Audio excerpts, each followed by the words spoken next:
अजितदादांचा बंगला म्हणून देवगिरी बंगल्याची ओळख होती, कारण मलबार हिलवरील नारायण दाभोळकर मार्गावरील हा टुमदार शासकीय देवगिरी बंगला आणि अजित पवारांचं नातं हे केवळ वास्तव्यापुरतं मर्यादित नव्हतं, तर ते जिव्हाळ्याचं होतं. 1999 मध्ये अजितदादा या बंगल्यात राहायला आले. मध्यंतरीची 5 वर्ष वगळता शेवटपर्यंत त्यांचं याच बंगल्यात वास्तव्य राहिलंय. या बंगल्यातील प्रत्येक कानाकोपऱ्यात अजितदादांच्या आठवणी आहेत. 2014 ते 2019 हा कालखंड वगळला तर अजित पवारांचं वास्तव्य कायम देवगिरी बंगल्यात राहिले. 2022 मध्ये महाविकास आघाडीचं सरकार पडलं, मात्र विरोधी पक्षनेता म्हणून त्यांना हाच बंगला मिळाला. अजित पवारांच्या बंगल्यावर काम केलेले संभाजी निकम याविषयी सांगतात, दादा पहिल्यांदा बंगल्यात राहायला आले तेव्हा या बंगल्याची देखभाल करण्यासाठी असलेल्या कर्मचाऱ्यांच्या खोल्यांची अवस्था वाईट होती. अजितदादांच्या हे निदर्शनास आल्यावर त्यांनी या गरीब कर्मचाऱ्यांसाठी 2 मजल्याचं स्टाफ क्वार्टर बांधून दिलं. पोलीस चौकी सुद्धा नीट केली. देवगिरीतील उजव्या बाजूला असलेला बगीचा अजितदादांनी लक्ष घालून फुलवला. अनेक त्यांच्या आवडीची झाडं त्यांनी लावली. देवगिरीतील प्रत्येक झाडावर त्यांचं अतीव प्रेम होतं. बगीच्यातील प्रत्येक झाडावर जीवापाड प्रेम होतं. त्यामुळे कोणी फूल तोडलेलं त्यांना खपायचं नाही. परत असं करू नकोस या शब्दात ते त्याला सुनवायचे. त्यांचं या बंगल्यावर एवढं प्रेम होतं की आवश्यकता असेल तरच भिंतीवर खिळे ठोका अशा सक्त सूचना त्यांनी केल्या होत्या. आपण जसे राहतो तसेच बंगल्यातील कर्मचारी राहायला हवेत असा अजित पवारांचा कायम आग्रह असायचा.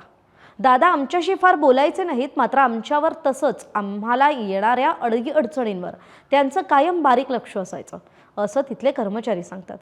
बंगल्यातील स्वयंपाकगृहात जे जेवण बनतं तेच जेवण कर्मचाऱ्यांना वाढायचं हा त्यांचा विशेष आग्रह होता. महत्त्वाचं म्हणजे जिथे दादा जेवायला बसायचे तिथेच आम्ही बसायचो. अनेक जण दादांना फटकळ म्हणतात, मात्र साध्या शिपायाला सुद्धा त्यांनी कधी अरेतुरे केलं नाही. ते आम्हाला आदरानं बोलवायचे, असं तिथले कर्मचारी सांगतात. रात्री ठीक 11 वाजता देवगिरी बंगल्यातील दादांच्या खोलीचे दिवे मालवले जायचे. सकाळी 5:30 वाजता ते उठायचे. व्यायाम वगैरे आटोपून सकाळी 7च्या आधी त्यांना वाचण्यासाठी वर्तमानपत्र लागायचं. 8च्या आत त्यांचा हलका फुलका नाश्ता आटोपायचा. त्यानंतर त्यांच्या भेटीगाठीचा सिलसिला सुरू व्हायचा, जो रात्री 10 पर्यंत अखंड चालायचा. रात्री 10च्या आत ते जेवण घ्यायचे. आजपर्यंत कधीही त्यांना दिवसा झोपताना पाहिलं नसल्याचं सुद्धा या ठिकाणी काम केलेल्या कर्मचाऱ्यांनी सांगितलंय. अजित पवार हे कमालीचे शिस्तीचे आणि वक्तशीर होते. 1 मिनिटाचा उशीरही ते खपवून घ्यायचे नाहीत. बंगल्यावर सकाळी 8 वाजता वेळ दिलेल्या व्यक्तीला 2 मिनिटं जरी उशीर झाला तरी ती व्यक्ती कधीही कितीही मोठी असू दे त्याला पुन्हा वेळ घ्यायला लागायची. मात्र जेवढे लोक भेटायला आले त्यातील कोणीही चहा पाण्याशिवाय जाता कामा नये अशी त्यांची सक्त ताकीद होती. सुरुवातीला देवगिरीवरील कर्मचाऱ्यांची सुद्धा दादांच्या वक्तशीरपणाशी ॲडजस्टमेंट होताना धावपळ झाली, मात्र त्यानंतर त्यांना सुद्धा सवय लागली. अजितदादांमुळे आयुष्यात वेळेचं महत्त्व आम्हाला कळालं, असं इथले कर्मचारी सांगतात. अजित पवारांचं विलक्षण नातं असलेल्या या बंगल्यावर अजित पवारांचे काही आनंदाचे क्षणही झालेत. अजित पवारांचं विशेष प्रेम आपल्या काकांवर होतं आणि याच देवगिरी बंगल्यात शरद पवारांचे 2 वाढदिवस साजरे झाले.